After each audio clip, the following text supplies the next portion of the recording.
I'm just going to walk you through a few different variations of the foam roller squat that you can perform. You can either use a foam roller or you could use a Swiss ball, which I'm going to show you in a second. The first thing we want to do is make sure our ribs are stacked over our hips.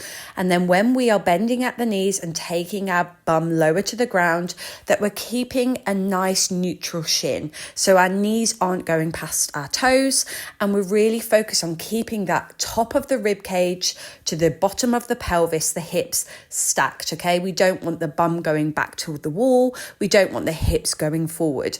So really thinking about keeping everything in line. I'm just going to show you here how you would do so with a Swiss ball.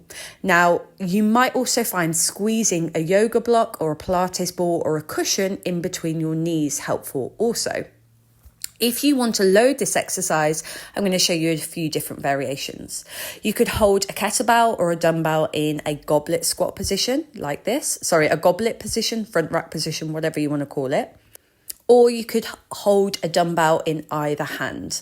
And again, when you are loading these, they're going to feel hard and different. You'll definitely feel this around your hips and your quads and your glutes also. But I really want you to focus on keeping those feet nice and flat, thinking about pressing back into the wall to stand up.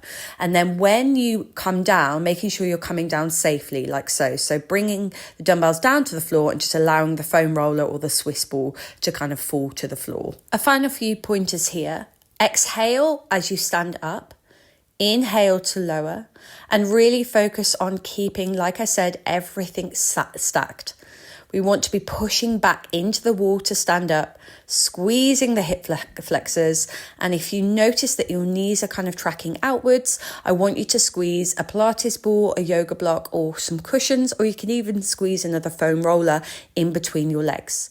When you set up for this exercise, we do want to make sure that our knees are hip distance apart, not wider, not really any closer unless you're squeezing something in between your knees.